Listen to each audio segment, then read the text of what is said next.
Bab 2861 Jinyao. Jin Yao entah mengapa kekuatan lonceng penekan jiwa melemah dengan liar, dan yang membuatnya semakin bingung adalah saat kekuatan harta karun ini melemah, jiwanya sendiri tampaknya mengalami beberapa perubahan yang tak terlukiskan. Tampaknya ada hubungan samar dengan Lu Ye. Perubahan ini membuatnya gelisah, tetapi saat ini, dia tidak punya cara lain untuk menggunakannya kecuali terus mengaktifkan kekuatan harta karun tersebut. Seiring berjalannya waktu, tekanan besar pada tubuh jiwa Lu Ye perlahan menghilang, yang tidak diragukan lagi menjadi alasan mengapa kekuatan lonceng penekan jiwa telah sangat berkurang. Pada saat ini, Jin Yao akhirnya berhenti dan tahu dalam hatinya bahwa tidak ada artinya untuk terus seperti ini. Ketika dia pertama kali mengambil tindakan, kekuatan Soul Shen Ling Ling adalah yang terkuat. Pada saat itu, bahkan lebih mustahil untuk menekan tubuh jiwa Lu Ye saat itu. Perilaku yang dipaksakan hanya akan membuat Anda semakin malu. Dia menatap Lu Ye dengan mata yang dalam dan mendesah, memang benar ada bakat di generasi-generasi negeri ini. Tanpa alasan, aku telah menjalani hidup selama bertahun-tahun dan telah lama mengharapkan akhir hari ini. Sudah waktunya untuk menyingkirkannya. Saat dia mengatakan ini, dia duduk bersila, memejamkan mata dan berkonsentrasi. Lu Ye tidak mengendurkan kewaspadaannya. Meskipun Jin Yao tampaknya menerima nasibnya, siapa yang tahu apakah dia berpura-pura munafik, jadi akan lebih baik untuk lebih waspada. Namun yang mengejutkannya adalah bahwa sampai lonceng pemeras jiwa di tangannya berubah menjadi bubuk dan menghilang, Jin Yao tidak menggerakkan benda lain. Pada saat inilah Jin Yao, yang telah memejamkan matanya, perlahan membuka matanya dan menatap Lu Ye dalam-dalam. Yang Sheng, tempat ini mati dan kosong, dan kamu mungkin akan kesepian untuk waktu yang lama di masa depan. Aku harap kamu bisa terbiasa dengan ini perlahan-lahan. Dia bisa merasakan bahwa saat lonceng pemeras jiwa menghilang, dia tampaknya pergi ke suatu tempat, dan dia dalam keadaan tidak sadar. Ini mungkin perasaan yang dia rasakan sebelum jiwanya hilang. Setelah mengatakan itu, tubuh jiwanya tanpa sadar berubah menjadi aliran cahaya, menyapu ke arah tubuh Lu Ye, dan menghilang dalam sekejap. Lu Ye dengan cepat menyelidiki pohon bakat itu. Buah lain lahir di pohon bakat itu, yaitu buah lonceng penekan jiwa yang berharga. Dia menyebarkan secercah pikiran dan dengan lembut memanggil buah itu, Rekan Tao Jinyao. Melalui pemurnian peti mati hitam sebelumnya, dia dapat memastikan bahwa jika harta yang dimurnikan dan dilahap memiliki kebijaksanaan spiritual, maka kebijaksanaan spiritual dapat dipertahankan di pohon bakat itu. Namun, situasi lonceng penekan jiwa sedikit berbeda dari harta karun biasa, jadi dia tidak tahu apakah itu sesuai dengan situasi peti mati hitam setelah pemurnian ini. Dengan suara, sesosok tiba-tiba melayang keluar dari buah lonceng penekan jiwa, tinggi dan ramping, siapa yang bukan Jinyao. Dia jelas sedikit bingung saat ini, ekspresinya sangat bingung, dan dia melihat sekeliling dan pupilnya mengerut hebat. Dia hampir tidak bisa mempercayai matanya. Sebuah pohon emas besar, dengan daun yang terbakar dengan api yang mengamuk, tubuh jiwanya hampir sekecil semut di antara puncak pohon. Pohon itu dipenuhi dengan aura misterius, yang membuat jiwanya mabuk. Yang lebih mengejutkannya adalah dia benar-benar merasakan banyak aura harta karun yang berbeda dari pohon ini. Melihat napasnya, dia segera melihat harta karun dengan berbagai bentuk, tergantung di pohon jika memang benar-benar ada. 1, 2, 3. Ada sebanyak 7 atau 8. Lonceng penekan jiwanya ada di antara mereka. Raoshi sangat berpengetahuan, dan dia tidak bisa menahan diri untuk tidak terkejut saat ini dan tidak bisa tenang. Setelah menatapnya dengan tatapan kosong selama beberapa saat, dia perlahan menoleh dan melihat secercah pikiran yang telah dibedakan oleh Lu Ye. Apa ini? Apa yang salah denganku?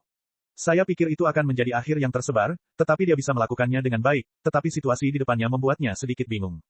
Dia bisa merasakan bahwa dia juga dapat mengaktifkan kekuatan lonceng penekan jiwa, dan dia juga pemilik harta karun ini.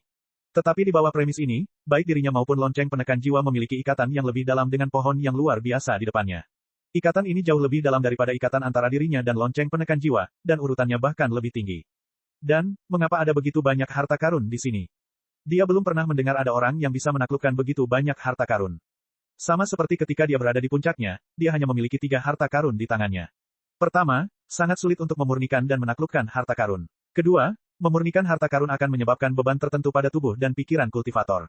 Jika dia memurnikannya terlalu banyak, kekuatannya tidak hanya tidak akan meningkat, tetapi juga akan rusak. Tetapi ada lebih dari 3 harta karun yang tergantung di pohon di depannya. Bagaimana mungkin pemuda di depannya menanggungnya? Pohon Dao, Rekan Tao dapat menganggapnya sebagai warisanku. Sedangkan untukmu, Rekan Tao seharusnya dapat merasakan situasimu sendiri. Lu Ye berbicara perlahan. Jin Yao terdiam. Dia memang bisa merasakan situasinya sendiri, lagi pula, kecerdasan spiritualnya tidak rusak. Sekarang setelah lonceng penekan jiwa muncul di pohon ini, dia samar-samar merasa dikendalikan sebagai lonceng penekan jiwa. Tampaknya selama pemuda di depannya bersedia, dia dapat mengaktifkan kekuatan lonceng penekan jiwa. Dao Su, dia belum pernah mendengarnya sebelumnya, dan bagaimana bisa begitu mudah untuk memurnikan harta karun. Hanya butuh beberapa hari sejak dia menerobos laut jiwa Lu Ye dan menghilang dari lonceng penekan jiwa. Butuh waktu bertahun-tahun baginya untuk memurnikan lonceng pemeras jiwa. Kau ingin memperbudakku? Jin Yao menatap Lu Ye Wen dan berkata. Lu Ye menggelengkan kepalanya, jika sesama Taois tidak mau, dia dapat menghancurkan dirinya sendiri dan mengorbankan jiwanya. Aku tidak akan memaksanya, jadi tidak ada masalah perbudakan.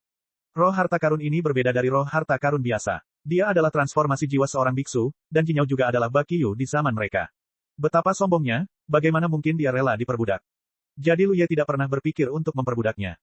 Namun, kali ini, Jin Yao mengambil tindakan terhadapnya terlebih dahulu. Bahkan jika dia tidak berniat menghancurkan jiwanya, dia akan disalahkan atas situasinya saat ini. Yang dia inginkan adalah link penekan jiwa. Tidak masalah apakah jiwa Jin Yao masih ada. Jin Yao mengangguk sedikit. Meskipun dia telah siap secara mental untuk tercerai-berai sebelumnya, siapa yang akan rela mati jika dia bisa bertahan hidup? Dia telah menyia-nyiakan kesepiannya di sini selama bertahun-tahun yang tak terhitung jumlahnya, jadi keinginannya untuk bertahan hidup secara alami sangat kuat. Melihat nada bicara Lu Ye yang lembut, dia tidak memikirkannya dan tetap di sana terlebih dahulu. Jika terjadi kesalahan, tidak akan terlambat untuk menghancurkan jiwanya sendiri. Dan, dia benar-benar penasaran dengan pohon ini. Dia juga mengembangkan minat yang kuat pada Lu Ye. Awalnya, dia hanya merasa bahwa Lu Ye adalah salah satu dari 10 penguasa kota teratas, tetapi sekarang tampaknya Lu Ye tidak akan pernah bisa menjadi 10 penguasa kota teratas rata-rata. Saat ini, apakah pemuda itu begitu kuat? Setelah mengobrol sebentar dengan Jin Yao, Lu Ye mengabaikannya. Lonceng pemeras jiwa telah berubah menjadi buah. Mulai sekarang, kekurangan terbesarnya telah diperbaiki. Dia dalam suasana hati yang baik dan terus mengikuti indera sekecil itu. Saya berpikir dalam hati, akan sangat bagus jika saya bisa mengambil beberapa harta lagi. Tiba-tiba, sesosok melintas, tetapi Jin Yao mengungkapkan jejaknya. Lu Ye tercengang. Bagaimana ini bisa terjadi? Tetapi berbicara tentang ini adalah harta pertama dengan kebijaksanaan lengkap yang telah disempurnakan oleh pohon bakat. Peti mati hitam tidak masuk hitungan, jadi ini adalah pertama kalinya dia tahu bahwa kebijaksanaan harta dapat meninggalkan pohon bakat dalam bentuk tubuh jiwa.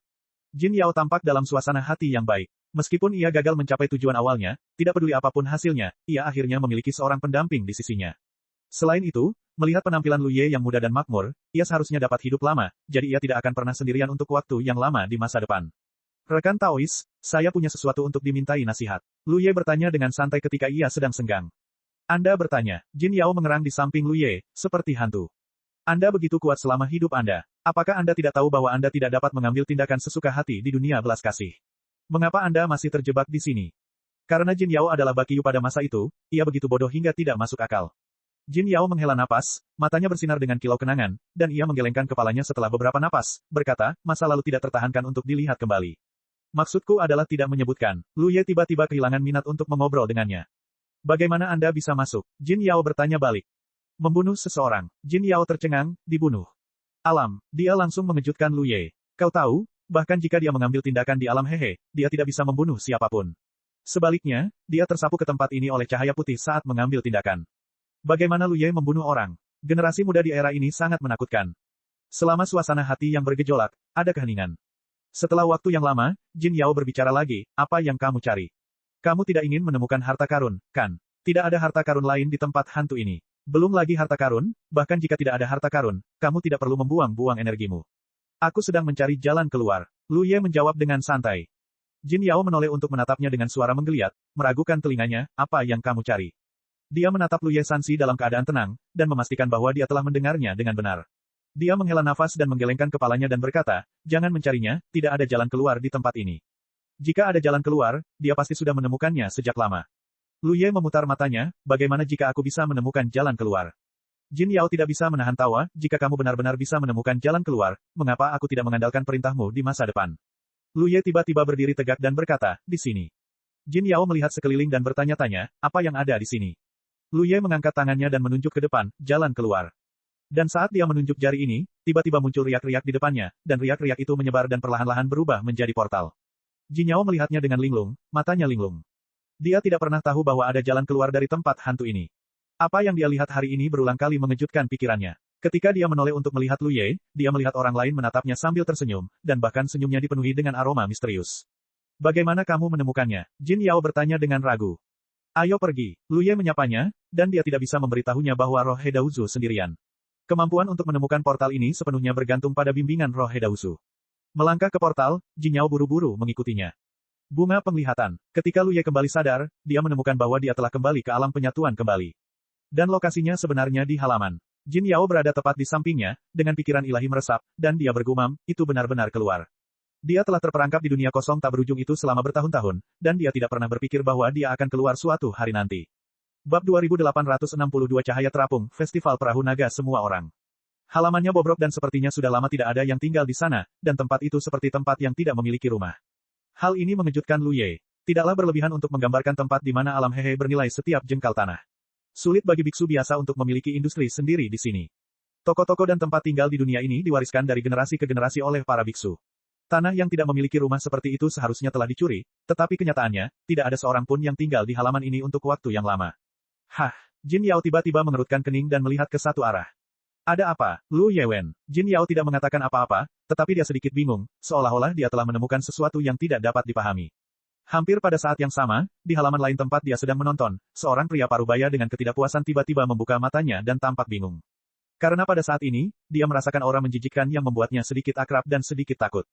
Tetapi bagaimana ini mungkin? Karena jika ia merasakannya dengan benar, pemilik nafas ini seharusnya sudah mati selama puluhan ribu tahun yang tak terhitung jumlahnya, dan tidak mungkin baginya untuk muncul lagi. Tanpa ragu, ia melesat keluar dari halamannya. Jika hari kerja, ia tidak akan pernah bersikap impulsif seperti ini. Ia tetap bersikap rendah hati di dunia harmoni selama bertahun-tahun yang tak terhitung jumlahnya, dan tidak seorang pun pernah menyadari keberadaannya, tetapi itu tentang orang itu, dan ia tidak dapat mengendalikan rasa ingin tahunya. Hanya para biksu yang hidup di era itu yang mengetahui kengerian orang itu. Dapat dikatakan bahwa orang itu hanyalah bayangan dan mimpi buruk di era itu, jauh lebih dari Bakyu saat ini.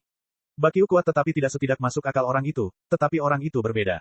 Di era itu, seluruh dunia batin hampir dapat dikatakan merangkak di kakinya, dan semua yang diinginkannya akan tercapai dengan segala cara. Pria itu sangat cepat dan bergegas ke tempat itu hanya dalam 2 tarikan napas. Melihat ke bawah, saya melihat sosok yang dikenalnya sekilas. Ia tidak dapat menahan diri untuk tidak berseru, Jin Yao. Itu benar-benar dia. Tetapi, bagaimana ini mungkin? Wanita ini seharusnya sudah lama meninggal. Bagaimana dia bisa muncul di depannya setelah bertahun-tahun? Cahaya yang melayang. Jin Yao tercengang. Tanpa diduga, setelah bertahun-tahun, orang pertama yang dilihatnya adalah musuh bebuyutannya. Setelah bertahun-tahun, pria ini masih hidup. Selain terkejut, banyak kenangan buruk terlintas di benaknya. Sama seperti mereka berdua bertemu di era itu, dia hampir secara naluriah mengangkat tangannya dan lonceng yang meremas jiwa muncul di tangannya dan tiba-tiba menggoyangkannya. Berdenting, suara renyah keluar, dan sentuhan kabut yang terlihat oleh mata telanjang tersebar, menyapu ke arah cahaya yang mengambang. Tidak bagus. Jin Yao dengan cepat kembali sadar. Ini adalah alam harmoni, dan siapapun yang melakukannya akan dikirim ke tempat sunyi yang mematikan. Pada saat itu, dia benar-benar dibutakan oleh kenangan buruk itu. Begitu dia mengingat ini, cahaya putih bergulir dalam penglihatannya. Di atas halaman, cahaya yang mengambang bergetar, dan sedikit rasa sakit muncul di wajahnya, tetapi itu cepat berlalu. Melihat ke bawah, tidak ada apa-apa. Tetapi dia tahu bahwa itu bukan ilusi sekarang, dan dia pasti melihat Jin Yao. Setelah berpikir sejenak, sepertinya ada seorang pemuda yang berdiri di samping Jin Yao tadi, tetapi semua perhatiannya tertarik oleh Jin Yao dan dia tidak memperhatikan untuk sementara waktu. Melihat ke belakang sekarang, mengapa pemuda itu, tampaknya telah membunuh Lu Ye, ras manusia dari Dewa Sekte di istana awal beberapa hari yang lalu. Kejadian itu terjadi terlalu sering hari itu, dan banyak biksu dari alam komunis pergi untuk menonton kesenangan itu. Tentu saja, dia juga datang, jadi dia memiliki kesan yang mendalam tentang Lu Ye. Ketika Dewa Sekte meninggal, dia diam-diam heran bahwa orang-orang muda di era ini benar-benar berani dan tidak berarti serta memiliki kekuatan yang luar biasa. Tetapi seharusnya tidak demikian. Setelah membunuh para Dewa Sekte, Lu Ye menyentuh larangan di dunia penggabungan. Dia pasti telah diasingkan ke tanah tanpa nama, jadi di mana dia bisa muncul di depannya. Setelah mengatakan itu, Jin Yao juga diasingkan ke tanah tanpa nama saat itu. Dunia putih yang luas itu tidak ada habisnya. Lu Ye dan Jin Yao saling menatap dengan mata besar, dan wajah yang terakhir penuh dengan permintaan maaf, aku tidak bisa menahannya sejenak. Ini benar-benar memalukan. Lu Ye baru saja membawanya pergi dari sini, dan dia mengirim mereka berdua kembali. Apakah kamu masih bisa keluar? Jin Yao bertanya. Lu Ye menatapnya dengan tenang, ikuti aku. Berbalik dan memimpin jalan. Dia melihat jejak bimbingan itu lagi, jadi selama roh mutiara Hedao ada padanya, tempat ini tidak akan bisa menjebaknya. Itu baru saja terjadi, apakah kamu mengenali orang yang salah? Lu Ye bertanya sambil berjalan. Masalah ini agak aneh. Jin Yao adalah seorang biksu dari ribuan tahun yang lalu. Kemungkinan biksu dari era itu tidak akan mampu bertahan hidup sampai sekarang. Bahkan jika dia masih hidup, dia pasti akan memiliki kekuatan dan reputasi yang luar biasa atas akumulasinya selama bertahun-tahun. Setidaknya dia berada di level 10 penguasa kota teratas. Tapi nama cahaya yang mengambang. Lu Ye belum pernah mendengarnya. Kau mengaku salah. Jin Yao menggelengkan kepalanya. Tidak peduli berapa tahun telah berlalu, dia tidak akan pernah mengingat napas pihak lain. Selain itu, dia baru saja melarikan diri dari sini dan bergegas untuk menyelidiki. Itu jelas bukan kebetulan. Pihak lain juga memperhatikan napasnya. Jadi itu pasti kilatan cahaya. Seolah-olah dia tahu Lu Yexin bingung, Jin Yao menjelaskan, aku mendengar bahwa Fu Guang pernah berpetualang sebelumnya, dan aku memiliki mata air kehidupan, dan aku memiliki rentang hidup yang tak terbatas, tetapi itu tidak terbukti. Sekarang tampaknya ini benar. Mata air kehidupan. Lu Ye mengangkat alisnya dan diam-diam menebak bahwa ini seharusnya menjadi harta yang dapat meningkatkan rentang hidup. Kau punya dendam? Tanyanya. Suara Jin Yao dingin, aku tidak akan pernah berhenti sampai aku mati. Ini tidak diragukan lagi adalah dendam yang besar, dan itu tidak dapat dipisahkan. Kedua belah pihak ingin saling membunuh sampai mati. Tidak heran Jin Yao tiba-tiba mengambil tindakan ketika dia bertemu tadi. Lu Yeki berkata, kau begitu kuat di puncak, tidak ada cara untuk menghadapinya. Tahukah kamu, Jin Yao pernah berkata sebelumnya bahwa dia adalah orang nomor satu di dunia batin pada masa itu, sama seperti Bakyu sekarang. Dia juga sangat kuat, hanya sedikit lebih rendah dariku. Jin Yao berbicara. Lu Ye tertawa, kamu diasingkan di sini, bukankah itu ada hubungannya dengan cahaya yang melayang ini? Itu tidak ada hubungannya dengan dia. Jin Yao menggelengkan kepalanya, sebelum aku dipromosikan, aku sengaja memukulnya dengan serius. Ketika aku dipromosikan, dia tidak tahu di mana harus menyembuhkan lukaku. Setelah hening sejenak, dia melanjutkan, itu adalah pilihanku sendiri untuk diasingkan di sini. Apa artinya? Jin Yao berkata, kamu belum mengambil langkah itu saat ini, jadi kamu tidak tahu kebenaran tentang dunia ini. Kebenaran dunia, betapa familiarnya kalimat ini. Lu Ye menoleh untuk melihatnya, kamu telah memotong fondasimu. Jin Yao terkejut, bagaimana kamu tahu? Lu Ye menatapnya dalam diam selama beberapa saat, aku punya seorang senior yang memiliki pengalaman yang sama denganmu. Dia telah memberitahuku beberapa hal sebelumnya, dan aku telah memasuki alam sumber, dan aku melihat lebih banyak hal daripada yang kau ketahui. Apakah kau telah memasuki alam sumber? Jin Yao benar-benar terkejut sekarang. Dia hanya melihat sekilas sudut-sudut alam sumber saat itu. Itu karena dia telah memperhatikan bahwa dia membuat pilihan yang sama dengan Bakyu. Jadi kau tidak ingin menjadi boneka, jadi kau akan memotong fondasimu sendiri, tetapi kau memiliki terlalu banyak musuh dan hanya bisa bersembunyi di alam persatuan. Mereka semua adalah yang terbaik di dunia batin suatu era, dan mereka semua membuat pilihan yang sama ketika mereka dipromosikan dan menerobos. Setelah puluhan ribu tahun, lintasan sejarahnya sangat mirip. Namun, Jin Yao dan Bakyu berbeda. Setelah Bakyu memutuskan fondasinya, ia memutuskan untuk mempercayakan semua yang dimilikinya kepada Lu Ye. Jin Yao tidak punya tujuan untuk dipercayakan, ia hanya bisa bersembunyi di alam harmoni, tetapi meskipun begitu, ia hanya bertahan hidup dan pada akhirnya akan menjadi sia-sia. Bagaimana mungkin ia rela membiarkan orang lain melihat sisi dirinya yang begitu tertekan? Itulah sebabnya ia mengambil inisiatif untuk menyerang orang-orang di dunia penggabungan dan memilih untuk diasingkan ke tempat ini. Alasan mengapa jiwanya dapat dipertahankan sepenuhnya karena kekuatan lonceng pemeras jiwa. Ia mengubah jiwanya menjadi roh harta karun, jika tidak, jiwanya akan menghilang. Waktu berlalu, dan reputasinya hilang di dunia. Jika bukan karena bertemu Lu Ye kali ini, dalam beberapa tahun, bahkan harta karun tidak akan mampu melindungi jiwanya. Generasi pria kuat legendaris pada akhirnya akan menghilang ke dalam sungai sejarah yang panjang seperti gelembung. Lu Ye tidak bisa menahan perasaan senang bahwa jika Jin Yao tidak memilih untuk memutuskan fondasinya seperti Bakyu, tetapi telah mengambil langkah itu, saya khawatir kesadaran Yuan akan berhasil pulih sejak lama. Segel leluhur naga dan Phoenix semakin longgar. Begitu 9 orang suci sejati berkumpul bersama, kesadaran Na Yuan akan mencerahkan kebijaksanaannya, alih-alih menjadi sebodoh sekarang. Dalam kebanyakan kasus, hanya naluri yang tersedia. Saat ini, hanya ada satu orang terakhir di antara 8 orang suci sejati di dunia sumber. Dapat dikatakan bahwa apakah Jin Yao atau Bakyu, pengorbanan diri mereka sangat penting bagi seluruh Xing Yuan dan cukup untuk diingat oleh dunia. Masalah Jin Yao dipahami, tetapi Lu Ye tidak dapat mengetahuinya. Kamu mengatakan bahwa karena cahaya yang melayang itu hanya sedikit lebih rendah darimu saat itu, mengapa dia bersembunyi di dunia harmoni selama bertahun-tahun? Jika cahaya yang melayang ini masih beraksi di luar, namanya akan tersebar di seluruh Star Abyss, dan Lu Ye tidak akan pernah mendengar namanya sampai hari ini. Tetapi sebenarnya, jika bukan karena penjelasan Jin Yao, Lu Ye tidak akan tahu bahwa ada orang kuat seperti itu di alam Hehe. Saat dia berbicara, dia tiba-tiba teringat sesuatu. Ketika pertama kali bertemu Qin Feng, penguasa medan perang mengatakan sesuatu kepadanya. Di dunia penggabungan, beberapa orang tidak sesederhana yang terlihat di permukaan.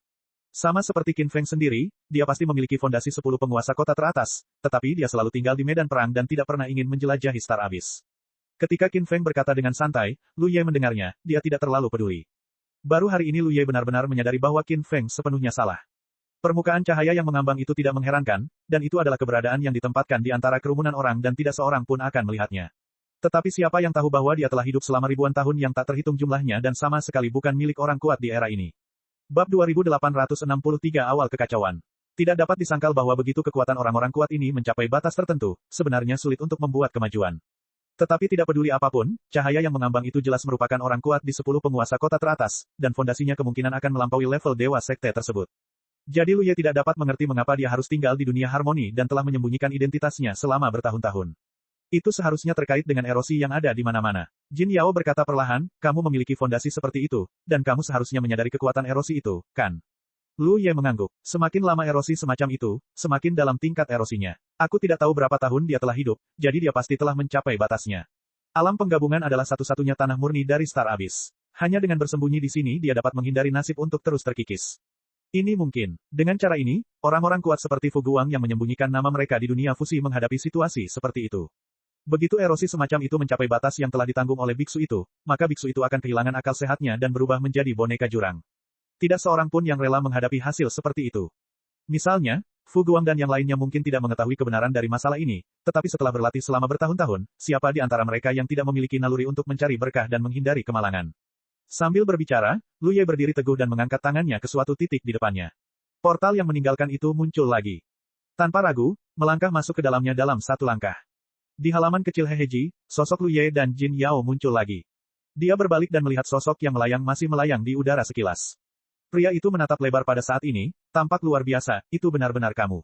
Baru saja, dia hampir mengira bahwa dia mengalami halusinasi. Kalau tidak, mengapa dia melihat wanita Bao Jinyao ini lagi setelah bertahun-tahun? Sampai sekarang aku melihatnya lagi dan akhirnya memastikan bahwa itu bukan ilusi. Itu benar-benar Jinyao, mimpi buruk yang menguasainya di mana-mana saat itu. Melihat Jin Yao lagi, siapa yang bukan Lu Ye yang membunuh Sekte Sen Liang belum lama ini? Dia mungkin tidak takut pada Jin Yao sendirian. Selama bertahun-tahun, kekuatannya telah meningkat pesat. Bahkan jika dia masih bukan tandingan Jin Yao, akan baik-baik saja untuk melindungi dirinya sendiri, tetapi akan berbeda jika dia menambahkan Lu Ye. Orang ini dapat membunuh orang-orang di alam hegemon. Dilihat dari sikap mereka, mereka jelas sangat dekat. Jika kita bergabung untuk menghadapinya. Oleh karena itu, setelah melihat wajah Jinyao dan Lu Ye dengan jelas, cahaya yang melayang itu menyala dan bergegas menuju istana cucu tanpa ragu-ragu. Dalam sekejap mata, dia menghilang. Jin Yao melihat ke arah yang ditinggalkannya dan tidak bisa menahan tawa, aku masih pemalu seperti tikus. Ini adalah kasus Fu Guang di masa lalu. Setiap kali bertemu dengannya, dia pada dasarnya akan segera melarikan diri dan dikejar oleh Jin Yao. Aku tidak menyangka bahwa setelah bertahun-tahun, temperamenku tidak berubah. Setelah beberapa napas, aura cahaya yang mengambang menghilang, jelas meninggalkan alam penyatuan kembali. Ayo pergi, Lu Ye menyapa. Dia tidak bermaksud mengejar Fu Guang. Kebencian antara orang ini dan Jin Yao adalah urusan mereka, dan dia tidak memiliki persinggungan dengan Fu Guang. Selain itu, dia mampu membunuh sekte sebelumnya, terutama karena dia terkejut dan memotong kekacauan dengan pisau cepat. Fu Guang memiliki fondasi yang dalam dan tidak kehilangan kekuatan. Bahkan jika dia benar-benar mengambil tindakan, dia mungkin tidak dapat membunuh dengan satu pukulan. Setelah beberapa saat, di medan perang, Qin Feng menatap Lu Ye yang sedang berkunjung dengan kaget. Kakak, kenapa kamu? Ketika Gong Mao datang untuk berkomunikasi, dia sama sekali tidak ingin mempercayainya. Bagaimanapun, dia melihat Lu Ye menghilang dari gulungan cahaya putih dengan matanya sendiri. Menurut pemahamannya, ini tidak diragukan lagi Lu Ye yang menyentuh larangan dunia penggabungan dan diasingkan ke tanah tanpa nama, dan dia tidak akan pernah keluar dari masalah dalam hidupnya. Dia sedih akhir-akhir ini. Meskipun dia ingin menyelamatkan Lu Ye dari tempat hantu itu, dia tidak tahu. Karena sejak zaman kuno, tidak pernah ada preseden bagi biksu yang diasingkan untuk kembali, dan tidak ada yang tahu di mana tanah tanpa nama itu. Tetapi dia tidak menyangka bahwa hanya dalam beberapa hari, Lu Ye muncul di depannya lagi dalam keadaan utuh. Ini adalah kejutan besar. Saudara Feng khawatir. Lu Ye memegang Bobo dengan kedua tangan dan meremasnya sebentar, dan sentuhan itu terasa lebih baik dari sebelumnya. Dia datang ke medan perang untuk melaporkan keselamatan kepada Qin Feng. Ketika dia tersapu dalam cahaya putih di istana pertama, dia mendengar suara Qin Feng dan Dewa Teratai. Keluar saja, keluar saja. Qin Feng menepuk bahu Lu Ye dengan ringan, dan tidak bertanya kepada Lu Ye bagaimana dia bisa keluar. Saat keduanya mengobrol di medan perang, ada tempat yang sangat tersembunyi di Xingyuan. Ada kota Hedao yang tersembunyi di sini. Tidak ada seorang pun di kota Hedao, dan tingkatnya tidak terlalu tinggi, hanya setingkat tanah. Di aula tengah, sosok-sosok melintas, dan lampu-lampu melayang muncul. Meskipun dia lolos dari alam reuni, dia masih tampak dalam keadaan teror dan mengerutkan kening. Kota Hedao ini adalah rencana cadangannya untuk tetap berada di Star Abyss. Dia berpikir bahwa tidak mungkin baginya untuk tetap berada di alam Hehe selamanya.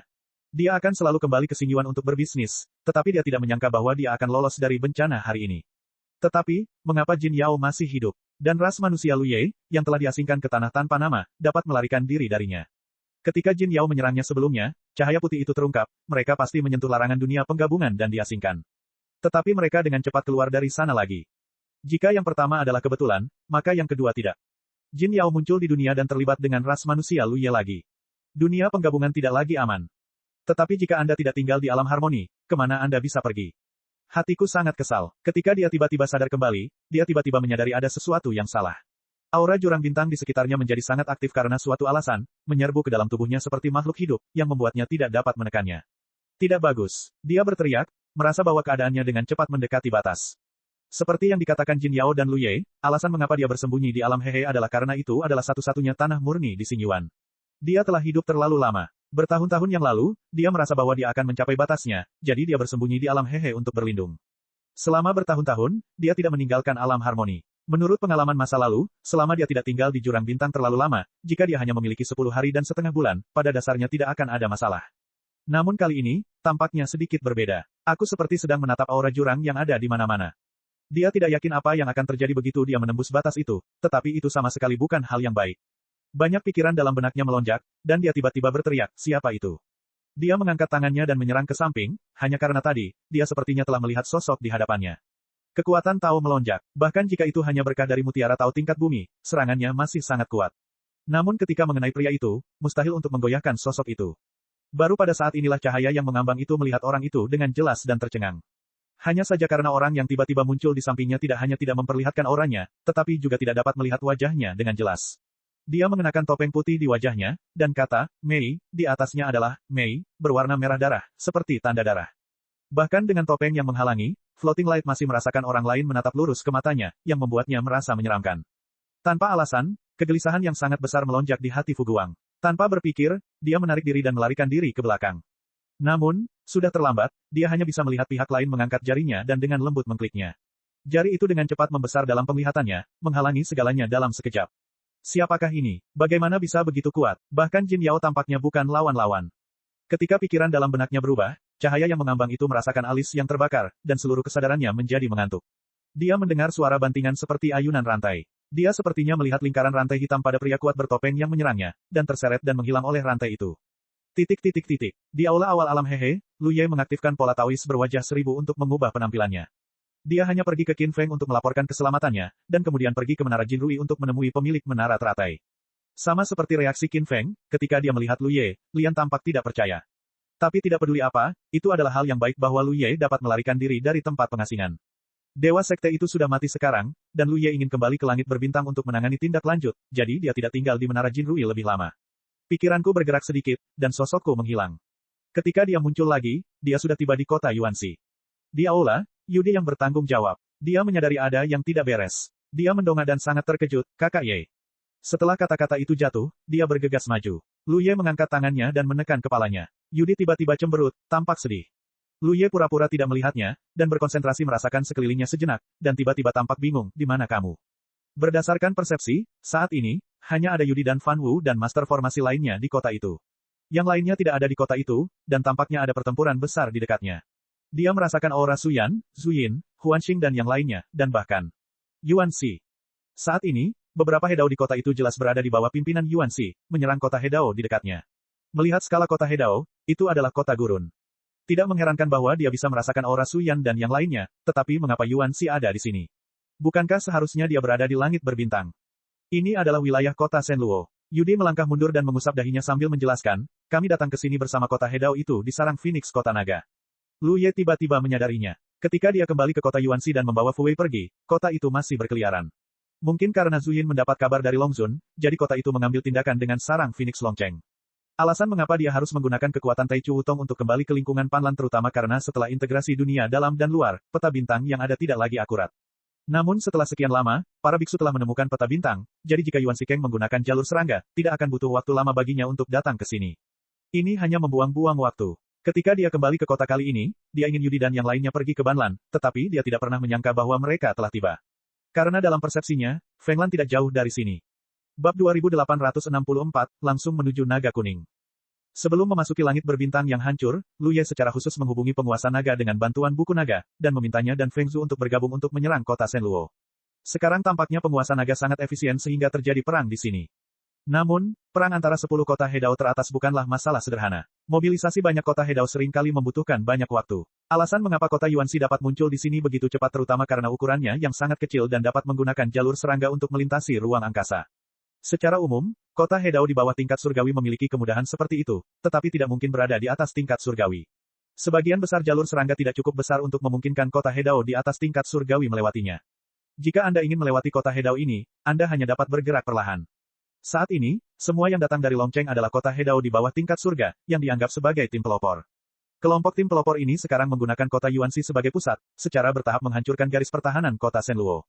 Adapun mengapa Yuanxi muncul di sini, Lu Ye tidak dapat menahan diri untuk mengingat bahwa ketika dia meninggalkan kota Zehuang, Fu Wei berkata bahwa Yuanxi telah mencoba menghubunginya dan menanyakan tentang situasi tersebut. Mungkin karena Yuanxi mengetahui beberapa informasi, dia kembali ke kota dan kebetulan menghadapi perang ini dan berpartisipasi di dalamnya. Nichi Lian sekarang sedang memurnikan kuali Qian Kun di langit berbintang. Bahkan jika semuanya berjalan dengan baik, itu akan memakan banyak waktu. Dia tinggal di langit berbintang dan tidak melakukan apapun, jadi dia secara alami bersenang-senang bergabung dalam kesenangan. Lu Ye mengetahui tentang situasi tersebut secara singkat dari Yudi, dan kemudian berkata, saya akan membantu, Patriark, tolong tinggal dan bantu Xiaodi menjaga kota.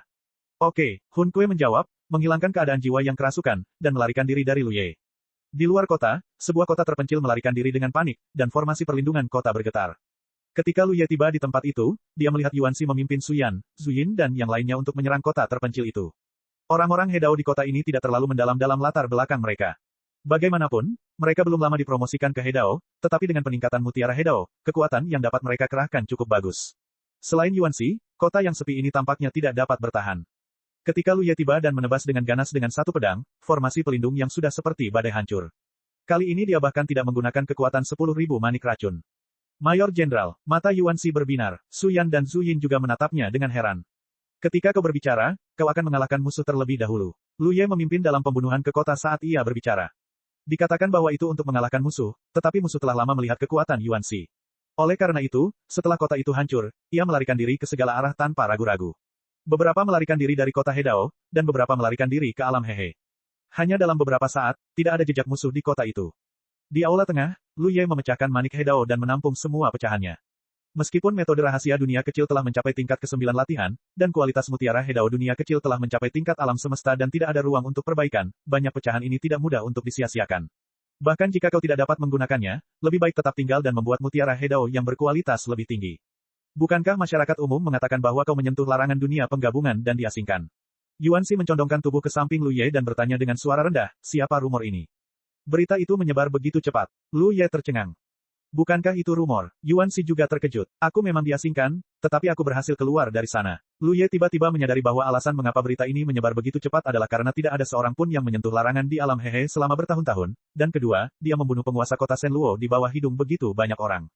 Bagaimana peristiwa besar seperti itu bisa menyebar dengan cepat? Di Star Abyss saat ini, saya khawatir siapapun yang memiliki beberapa sumber informasi akan mengetahui hal ini.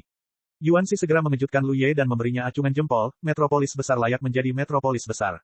Tidak pernah terdengar saat itu diasingkan ke tanah tanpa nama dan melarikan diri begitu cepat. Namun, melihat penampilan Su Yan dan Zhu Yin, mereka tampaknya tidak menyadari hal ini. Jika tidak, Yuan Xi tidak akan berbicara kepada Lu Ye dengan begitu pelan. Kalian kembali, pergi saja ke kota Shenluo untuk membantu penguasa naga dan Phoenix dengan bantuan.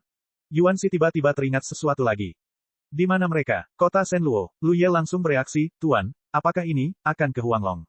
Yuan Xi berkata, Anda membunuh dewa sekte di alam hegemon. Saat ini, tidak ada pemimpin di kota Shenluo, dan hati orang-orang sedang kacau. Kesempatan yang begitu besar, bagaimana mungkin Tuan Naga Phoenix melewatkannya? Sebagai penguasa alam semesta, kedua orang ini dapat memperoleh peningkatan mutiara Hedao sampai batas tertentu, dimanapun mereka berada, selama mereka masih berada di dunia batin. Karena mereka terampil dan berani, dan para dewa sekte sudah mati, selama mereka dapat bekerja sama untuk menghancurkan kota Shenluo, kota-kota Hedao lainnya di bawah komando 10 kota Hedao ini akan menjadi sebongkah pasir lepas dan tidak perlu ditakuti. Jika kita mengikuti langkah-langkahnya, pertempuran antara 10 kota Hedao teratas tidak akan dapat menentukan hasilnya dalam puluhan atau ratusan tahun. Bagaimanapun, itu melibatkan terlalu banyak dan terlalu luas.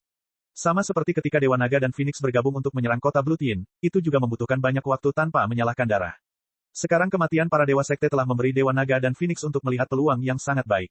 Meskipun demikian, tidak semudah itu untuk menerobos kota Shenluo dengan kekuatan mereka berdua. Bahkan jika Wuzong Shenliang yang bertanggung jawab, perlindungan kota Hedao tingkat Yu tidak begitu mudah untuk ditembus. Saya mengerti. Lu Ye mengangguk, merasa bahwa Dewa Naga dan Phoenix bertindak sesuai dengan apa yang dia pikirkan. Awalnya, ia ingin bergabung dengan Dragon dan Phoenix Lord untuk melakukan ini.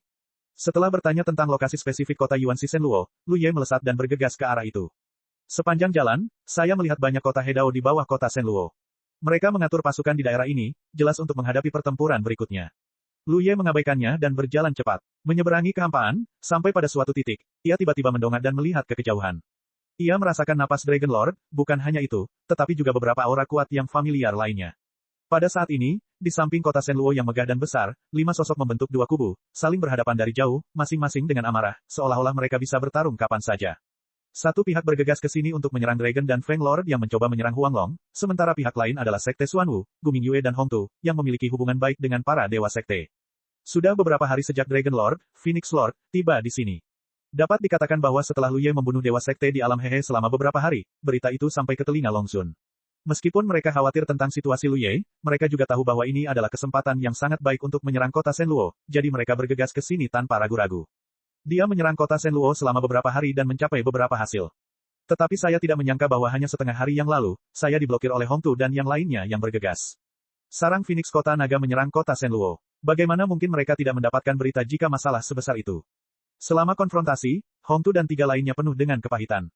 Melihat kembali ke awal, di antara 10 pusat kekuatan teratas di dunia batin, 5 dari mereka berkumpul bersama untuk saling menghangatkan diri. Meskipun ada gesekan sesekali dan mereka tidak benar-benar berbagi hidup dan mati, setidaknya mereka tidak akan acuh tak acuh dalam menghadapi beberapa peristiwa besar dan dapat berdiri di garis depan yang sama. Namun, hanya dalam beberapa tahun, Sueju menghilang tanpa alasan, dan sejak itu tidak ada berita, kemungkinan besar dia mengalami kecelakaan yang tidak terduga. Beberapa hari yang lalu, pelayan Shen Liang dari sekte itu benar-benar terbunuh. Kuncinya adalah orang ini benar-benar mati di dunia harmoni, yang sungguh menggelikan. Sejak zaman kuno, memang ada 10 orang kuat tingkat penguasa kota yang tewas dalam pertempuran, tetapi tidak ada yang tewas di tempat-tempat seperti alam hehe. Kelima orang di masa lalu sekarang hanya tinggal 3 orang. Semua orang marah. Sekarang dunia dalam dan luar menyatu, banyak gerbang jurang bintang muncul, si idiot yang tidak memurnikan dan menaklukkan harta karun di langit berbintang, bagaimana dia bisa masuk ke Luye? Mereka diprovokasi dan dibunuh, yang benar-benar memalukan. Terlepas dari hilangnya Sueju atau kematian Zhong Shenliang, itu terkait dengan Luye. Zhong Shenliang terbunuh di alam hehe, dan banyak orang menyaksikannya dengan mata kepala mereka sendiri. Meskipun keberadaan Sueju tidak diketahui, cermin Changqiong ada di tangan Luye. Apalagi yang bisa dimiliki Sueju? Hongtu dan yang lainnya sedikit bingung, dan mereka merasa bahwa Luye hanyalah musuh bebuyutan mereka. Sejak orang ini bangkit, mereka tidak memiliki beberapa hari yang baik. Terakhir kali ketika sarang Phoenix Longcheng menyerang kota Sueyin, mereka khawatir tentang Bakyu dan tidak berani campur tangan sesuka hati. Tetapi sekarang berbeda, Bakyu memotong fondasinya sendiri, gagal maju, dan tidak lagi memiliki keagungan masa lalu. Jadi mereka bersatu. Bahkan jika Dewa Sekte itu mati, mereka tidak dapat membiarkan sarang Phoenix Kota Naga menduduki wilayah kota Shenluo. Hal lain adalah selama mereka dapat memaksa penguasa naga dan Phoenix untuk mundur, mereka bertiga dapat membagi kekuasaan di bawah kota Shenluo dan memperkuat diri mereka sendiri. Oleh karena itu, kali ini, bukan karena seberapa dalam persahabatan dengan Dewa Sekte di masa lalu, tetapi lebih karena pertimbangan sendiri. Penguasa naga, selama konfrontasi, Hongtu berbicara perlahan, mengapa sebaiknya menarik pasukan secepat mungkin. Kalau tidak, kami akan bersikap sopan. Long Zun mendengus dingin, badut pelompat, aku ingin melihat bagaimana kamu begitu kasar. Hongtu menggelengkan kepalanya perlahan, penguasa naga dan Phoenix sangat kuat. Meskipun kita sedikit lebih rendah dari kita bertiga, kita bisa melawan 2 dari mereka.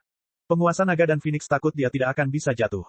Dan kita di sini untuk saling menahan, jadi mengapa penguasa naga dan penguasa tidak menginginkan kota naga? Apakah kamu mengancamku? Long Zun tampak galak. Hongtu tertawa dan berkata, memang benar bahwa perintah pemindahan dikeluarkan sebelum kita datang. Sekarang komando kita berkumpul di kota Hedao. Hanya dengan satu perintah, kita dapat mengirim pasukan dari 3 kelompok. Long Zun mengatakan itu adalah ancaman, jadi anggap saja itu sebagai ancaman. Mengenai ke mana pasukan dikirim, Hongtu tidak mengatakannya, tetapi siapapun tahu apa yang dimaksudnya. Ada retakan di mana-mana di luar sarang Phoenix, dan area yang luas itu tampaknya telah rusak. Tidak ada yang bisa mencapai tempat hantu kecuali klan Phoenix. Jadi satu-satunya target pengiriman pasukan adalah kota Naga Suci. Wajah Long Zun tiba-tiba berubah dingin, beraninya kau. Hongtu tersenyum, Long Zun bisa mencobanya. Dragon Lord tidak mengatakan apa-apa, dan merasa sangat jijik. Bab 2865 bertempur melawan Sekte Xuanwu lagi. Tuan Naga, Tuan Phoenix, kita sudah tinggal di sini selama bertahun-tahun. Meskipun ada banyak perselisihan di masa lalu, tidak ada dendam besar. Sekarang, mengapa repot-repot terus maju? Sekarang gerbang jurang bintang ada di mana-mana, dan kalian berdua punya waktu untuk menghadapi kami di sini, lebih baik mencari jejak harta karun itu. Hongtu melihat bahwa Tuan Naga tampak dingin dan tegas, dan nadanya pun lega. Dia tahu bahwa dia tidak bisa terlalu memaksa Tuan Naga. Klan Naga itu sombong dan Tuan Naga bahkan lebih pantas untuk disegani. Terus memaksanya hanya akan menjadi bumerang.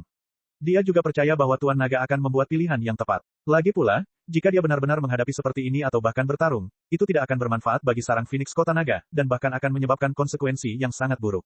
Wajah Tuan Naga muram, dan tiba-tiba, sebuah cahaya melintas di matanya, melesat pergi.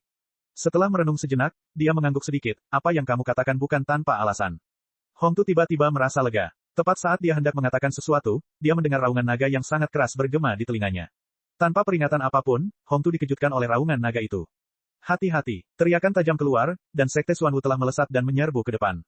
Ketika Hongtu kembali sadar, dia tiba-tiba menemukan bahwa penguasa naga telah membunuhnya di dekatnya, dan aura naganya yang mempesona seperti substansi, dengan bayangan naga terbang di sekelilingnya, dengan momentum yang dahsyat.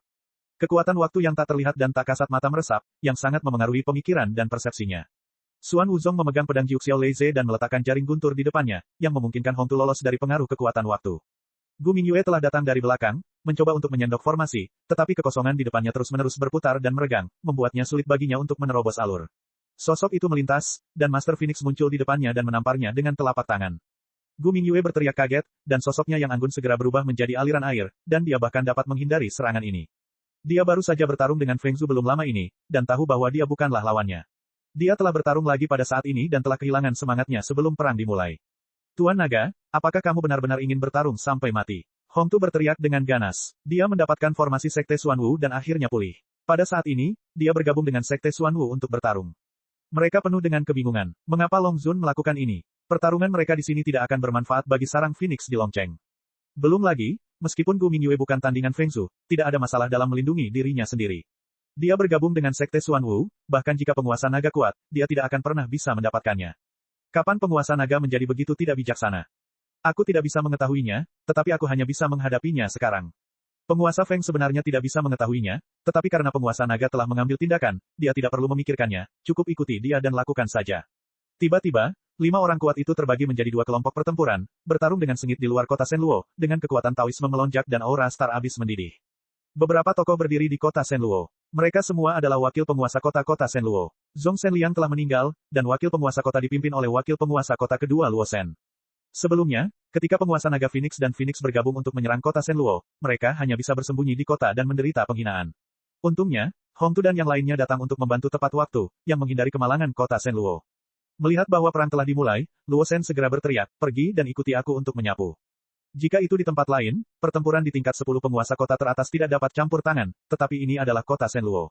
Bahkan jika mereka hanya wakil penguasa kota, mereka masih dapat menikmati kekuatan mutiara Hedao dalam berbagai tingkatan. Jadi saya memenuhi syarat untuk campur tangan dalam pertempuran ini. Luo Shen tidak menyadari apa yang dipikirkan Hong Tu dan yang lainnya, tetapi sekarang Dewa Sekte telah mati, mereka harus merencanakan rencana masa depan mereka. Jika mereka tidak bekerja keras pada saat kritis, mereka akan berbalik dan menunggu Hong Tu dan yang lainnya untuk memaksa penguasa naga mundur, maka mereka tidak akan memiliki status. Singkatnya, beberapa wakil penguasa kota di garis depan segera bergegas keluar kota bersama Luo Shen, ingin bergegas ke medan perang. Namun, pada saat ini, riak-riak tiba-tiba muncul di kehampaan di depan, dan sesosok muncul seperti hantu, menghalangi mereka di depan mereka. Siapa? Luo Shenli berteriak. Satu-satunya respons terhadapnya adalah cahaya pedang yang menyilaukan. Cahaya pedang itu menembus ruang dan mendekati Luo Shen dalam sekejap, yang mengejutkannya hingga berkeringat dingin. Dia buru-buru mengangkat lengannya untuk memblokirnya, mendesak kekuatan Tao-nya sendiri. Saat berikutnya, saya merasakan sakit di lengan dan dada saya. Ketika saya kembali sadar, lengan saya telah terputus, dan bahkan celah besar terpotong di dada saya. Pupil matanya tiba-tiba menyusut, dan rasa sakit yang parah tidak dapat menghentikan kengerian di hatinya. Anda harus tahu bahwa dia adalah wakil penguasa kota kedua dari kota Shenluo. Sebagai Hedao teratas, dia memiliki amplitudo mutiara Hedao. Dengan seluruh kekuatannya, dia memiliki sekitar 7.000 kekuatan pelindung. Dengan kekuatan seperti itu, hampir dapat dikatakan bahwa ia adalah eselon terkuat di bawah 10 penguasa kota teratas. Namun meskipun begitu, ia tidak dapat menghalangi serangan lawan dan hampir mati mendadak di tempat. Dalam kengeriannya, ia secara naluriah mundur. Dalam pandangannya, ada semburan cahaya pedang, disertai dengan teriakan di sekelilingnya. Baru setelah ia mundur ke formasi pelindung kota Shenluo, Luo Shen dapat melihat dengan jelas penampilan orang yang mengambil tindakan. Ia adalah seorang prajurit manusia yang sangat muda yang memegang pisau hitam panjang di tangannya. Ada lingkaran cahaya yang mengalir perlahan di bilahnya, seperti makhluk hidup. Ia menatapnya dengan dingin. Dan di sampingnya, semua wakil penguasa kota yang mengikutinya keluar dari kota Hedao semuanya terluka, dan semuanya tampak ketakutan dan takut. Pada saat itulah kultivator pasukan manusia yang tiba-tiba muncul melukai mereka semua, seperti wakil penguasa kota. Kau adalah ras manusia Lu Ye. Seorang wakil penguasa kota tiba-tiba berseru. Dia belum pernah melihat Lu Ye, tetapi dengan kekuatan dan penampilan seperti itu, siapa lagi yang ada di seluruh Star Abyss ini selain Lu Ye? Tidak mungkin. Wajah Luo Shen menjadi pucat dan dia berbicara dengan tegas. Penguasa kota mereka dibunuh oleh Lu Ye di depan banyak orang di alam Hehe. Lu Ye juga menyentuh larangan di alam Hehe dan diasingkan ke tanah tanpa nama. Jadi bagaimana mungkin orang di hadapanku ini adalah Lu Ye? Tetapi jika diperhatikan dengan saksama, bentuk kultivator militer manusia ini persis sesuai dengan citra Lu Ye yang dia kenal, dan hatinya terkejut. Apakah ini, mungkinkah ras manusia itu Lu Ye? Di luar kota Hedao, Lu Ye melirik Luo Shen dan yang lainnya, melambaikan pisau Panshan di tangannya, dan berkata dengan ringan, jujur saja, berani keluar dan membunuhmu. Berbalik dan menuju medan perang. Baru saja, ketika dia merasa bahwa penguasa naga Feng Zhu sedang menghadapi Hong Tu dan yang lainnya, dia menggunakan buku naga untuk menghubungi Long Zun. Jika bukan karena ini, bagaimana mungkin Long Zun tiba-tiba mengambil tindakan? Lu Yeyuan berencana untuk menunggu sampai penguasa naga Zun Feng menahan perhatian Hong Tu dan yang lainnya, dia akan menyelinap menyerangnya untuk melihat apakah dia bisa menyelesaikan siapapun. Namun sebelum dia bisa melakukannya, Luo Shen dan yang lainnya bergegas keluar. Meskipun dia sangat santai dalam menyelesaikan wakil penguasa kota ini tadi, dia benar-benar mengejutkan mereka. Dengan restu dari Hedauzu tingkat Yu, para wakil penguasa kota ini masih memiliki kekuatan. Jadi Lu Ye hanya bisa memaksa mereka kembali terlebih dahulu, agar tidak ikut campur dalam perang dan menimbulkan masalah. Kalau tidak, mereka akan benar-benar bergegas keluar dan bertemu dengan Hong Tu dan yang lainnya, dan tidak akan mudah untuk menyelesaikannya.